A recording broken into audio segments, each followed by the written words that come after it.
You've probably already read the benchmarks table version of this comparison. Playwright wins on speed. Selenium has better browser support. Here's a bullet list. Thanks for reading. Now, full disclosure, this isn't that video. This is the version for engineers who've actually maintained a 3000 test Selenium suite at 2 a.m. Watched it flake on Chrome 112, spent a Friday afternoon chasing a Chrome driver version mismatch in CI, and wondered, is the grass actually greener on the Playwright side? Spoiler, it mostly is. But mostly matters, and nobody talks about the mostly part honestly. Today I'm going to walk you through the real differences: setup, speed, reliability, network mocking, with actual code for both frameworks side by side, and I'll tell you exactly where Selenium still wins, because it does. Let's get into it. This is where the gap hits you first, and it hits hard. Selenium's architecture is built around the WebDriver protocol, browser agnostic, battle-tested, and a constant source of friction. You install a driver binary, match it to the browser version, and pray Chrome driver doesn't auto-update itself out of sync on your CI server. Playwright takes a fundamentally different approach. It ships its own browser binaries and communicates via Chrome DevTools protocol. Here's the entire setup: pip install Playwright, Playwright install, 2 commands, and you're done. Selenium.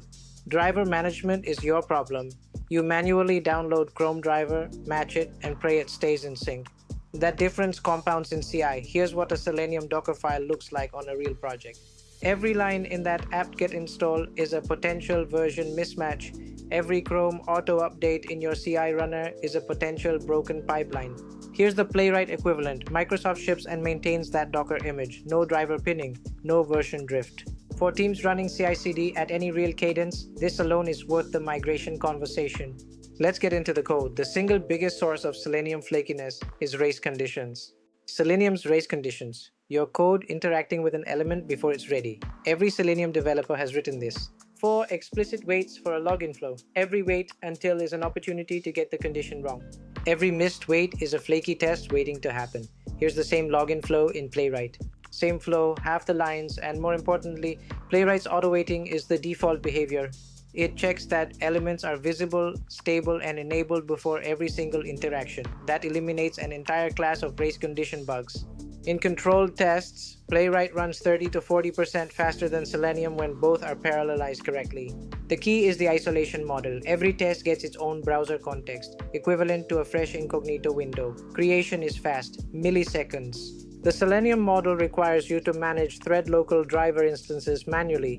You handle teardown yourself and debug the subtle shared state bugs. This is where Playwright has no Selenium equivalent out of the box: network interception and mocking natively. One call to page.root, the URL pattern, the response, the status code, all defined in line, no proxy server needed. You can also test error states just as cleanly. Root abort drops the request entirely. Your UI's error handling fires and you can assert on it.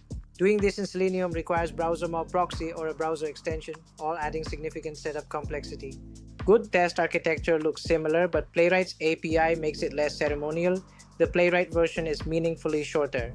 But what matters more, it's harder to write incorrectly. In Playwright, there are no wait hooks to get wrong. The auto-waiting handles it.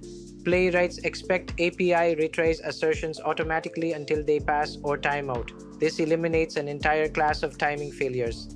The Selenium version asserts on the current DOM state at that exact millisecond. If the element renders 50 meters later, test fails. Let's be honest about this, because most Playwright advocates won't be. Safari testing is the big one.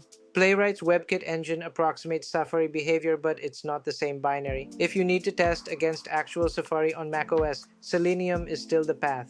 Legacy test suites. If you have 3000 plus Selenium tests with 7 years of history, the migration cost isn't just rewriting tests, it's institutional knowledge. The hidden risk. I've seen teams migrate and replicate every bad pattern in a different syntax. The tool doesn't fix the culture.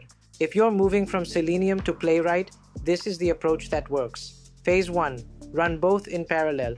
Don't burn it down. Open your CI failure logs and find your top 20 flakiest tests. Rewrite those in Playwright first. Nothing else yet. Phase 2. Measure. After 2 to 4 sprints, compare flakiness rate, execution time, and maintenance cost. Real numbers from your specific suite. Phase 3. Expand or stop. If the data justifies it, migrate the next tier. If the gains are marginal, you have your answer. No mandate needed. So, Playwright versus Selenium in 2025. Start new projects on Playwright. The developer experience and reliability are meaningfully better. No contest. Migrate legacy suites with a plan, not a mandate. Port your highest value, highest flakiness tests first. Measure, then decide. Full code for every example is linked in the description. For the complete Playwright series, it's all at Automate and Elevate on YouTube. See you in the next one.